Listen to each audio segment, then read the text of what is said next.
कृष्णमोहन पांडे जी, पहले तो ये बताइए कि सुनने में आ रहा है कि वहाँ निरहुआ आजमगढ़ में कुछ लोकल जो कन्फ्रंटेशन है उसको झेल रहे हैं, स्थानीय वर्सेज बाहरी वाला जो झंझट होता है।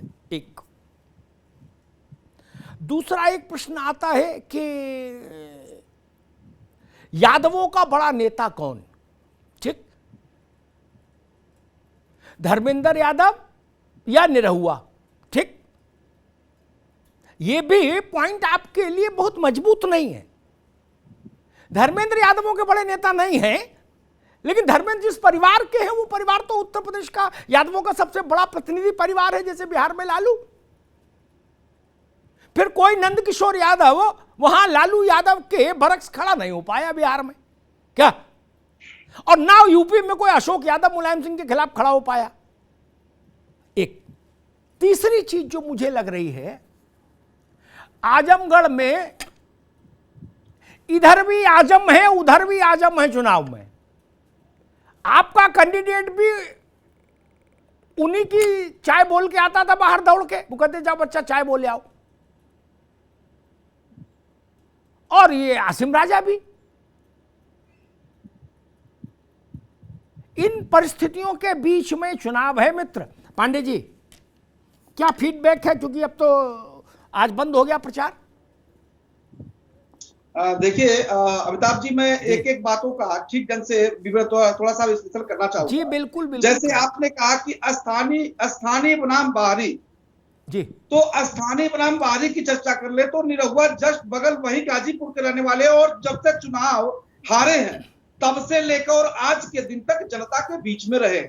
और आजमगढ़ की जनता ने यह महसूस किया है कि जो व्यक्ति हारने के बावजूद भी लगातार हमारे बीच में रहा, और किसी भी नेतृत्व का मतलब भी होता है कि जनता के दुख सुख में सहभागी बने, उसके जो भी व्यक्तिगत व्यवस्थाएं उसके साथ सहभागी बने, सामाजिक जो कल्याणकारी योजनाएं हैं प्रदेश के देश की उसको जनता तक लेके जाए। ये काम निरहुआ ने लगभग 3 वर्षों तक किया है। रही बात धर्मेंद्र जी की, तो धर्मेंद्र जी ऐसे परिवार से आते हैं जिस परिवार को आजमगढ़ ने सिर्फ वोट नहीं दिया है, अपना सर्वस्व न्यौछावर किया है। आजमगढ़ की जनता ने 10 की 10 सीटें, 12 की 12 सारी की सारी सीटों पर समाजवादी पार्टी को स्नेह दिया, परंतु समाजवादी पार्टी के हिस्से में ऐसा कुछ भी नहीं आता है जो आजमगढ़ में वो गिना सके कि आजमगढ़ को समाजवादी पार्टी ने ये दिया। दूसरी बात में आता हूं, समाजवादी पार्टी वही समाजवादी पार्टी थी, इनकी सरकार में आजमगढ़ कभी आतंकगढ़ बन गया था। वही आजमगढ़ है जहां पे की सड़कें खस्ता हाल थी, परंतु भारतीय जनता पार्टी की सरकार बनते ही वो आजमगढ़ जो कभी आतंकगढ़ कहा जाता था आज विकास की एक नई परिपाटी लिख रहा है। तो दूसरे जगह जो भी मुबारकपुर का उत्पाद रहा हो या आजमगढ़ के जो उत्पाद है हमने उसको आजमगढ़ की एक नई विकास आजमगढ़ को आतंकगढ़ से विकास बढ़ता हुआ आजमगढ़ बनाया। बड़ा नेता को यदि यादव का बड़ा नेता की बात करनी जाए तो आप देखेंगे कि पूरे प्रदेश से समाजवादी पार्टी का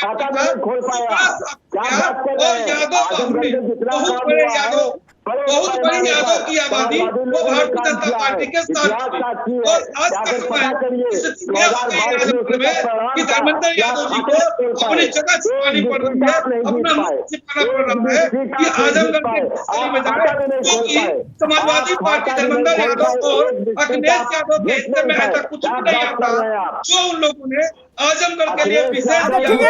मेहंदी साहब रुके। पांडे जी ये बताइए, आपकी समझ में भाजपा की, रुकिए भाई मेहंदी साहब, एसके मेहंदी रुकिए, अरे रुकिए भाई रुकिए एसके, अरे भाई हम कह रहे आजमगढ़ में खाता नहीं खोल पाया तो उत्तर प्रदेश सरकार नहीं चलाएंगे क्या? आजमगढ़ में खाता नहीं खोलेगा तो सरकार नहीं चलाएगा क्या? अच्छा बात है पांडे जी वास्तविकता का मूल्यांकन ये है नहीं बात।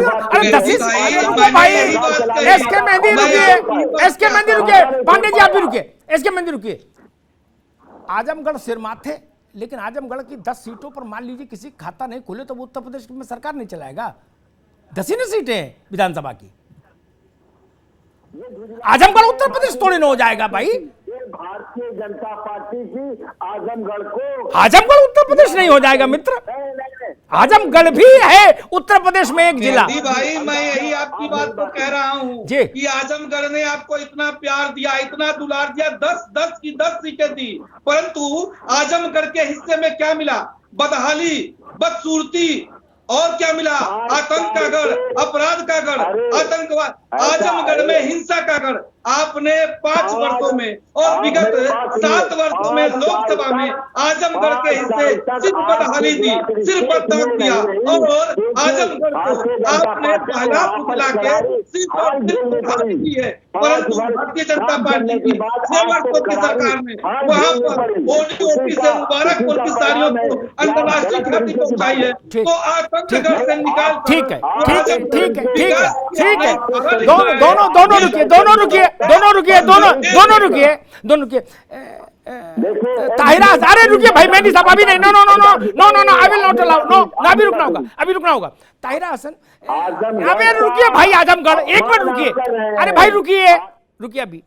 ताहिरा हसन, एक 10 सीट विधानसभा में जीतने की जो बात है ना, वो बात मेरी पत्रकारिता का अनुभव कहता है, समाजवादी पार्टी के लिए इस मोड़ पर कंधे पर रखा बोझ है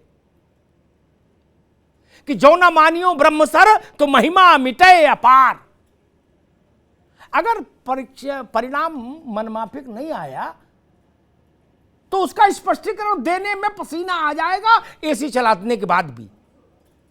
एक तो अखिलेश जी की सीट, ऊपर से 10 विधायक, ऊपर से आप करें हमने विकास बहुत कर दिया था वहां, और मान लीजिए विधाता विपरीत हुआ, जनता जनार्दन, और परिणाम दूसरा आ गया, तो कौन विज्ञप्ति बनाएगा? राजेंद्र चौधरी हमारे मित्र विज्ञप्ति भी नहीं तैयार कर पाएंगे चुनाव परिणाम पर टिप्पणी की।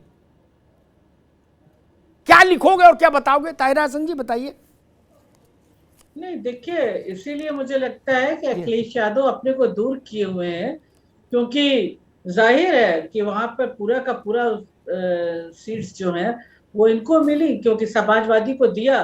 लेकिन अभी मैं भाजपा के जो हमारे प्रवक्ता हैं उन्हें भी ये सोचना चाहिए कि वो अपने इस वक्तव्य से कहीं ना कहीं स्टेटमेंट से भाजपा को ही दंड कर रहे हैं, क्योंकि आजमगढ़ जो शहर है ना, उसको ठीक से समझिए तो वो कुछ ऐसा नहीं है, वहां मुसलमान हिंदू दोनों अपने को आजमगढ़ी मानते हैं जी, ठीक। और वहां पर अगर आप कहेंगे वहां तरक्की ही नहीं हुई और वहां पर आतंकवाद है तो वहां का कोई आजमगढ़ी इसको पसंद नहीं करेगा। वहां बहुत तरक्की हुई है, आपने देखा नहीं? मैं वहां 25 साल 28 साल पहले गई थी, और वहां से अब जो है कितने कॉलेजेस वहां बने हैं, कितने इंग्लिश मीडियम स्कूल है वहां पर, आप जाके देखिए कितना प्रोग्रेस किया है आजमगढ़। ठीक है ताहिरा जी, तरक्की ठीक है। ताहिरा जी, मैं नवीन सिंह के पास चलूंगा। एक बात की तरक्की एक कंटिन्यूएशन की बात है, ठीक है ना? आतंकवाद वहां सामान्य तरक्की समय के साथ हर शहर में होती है, हर गांव में होती है, उसमें किसी के योगदान की बहुत जरूरत नहीं होती। अप्रत्याशित तरक्की हो तो सरकारों को मैं श्रेय देता हूं, सामान्य तरक्की व्यक्ति अपने आप करता है जो शहर और गांव के खाते जाती है। ठीक, मेरे पिताजी के पास साइकिल थी, उन्होंने मोटरसाइकिल खरीदी तो सरकार ने थोड़ी ना मोटरसाइकिल दी, वो तरक्की होती ही होती है। हाँ, अप्रत्याशित कुछ हो जाए तो बात समझ में आती कि हवाई अड्डे बनवा दिया, कहीं कुछ ऐसा बड़े IIM खुल जाए तो समझ में आता है, बाकी तो थोड़ा थोड़ा विकास सब जगह होता है।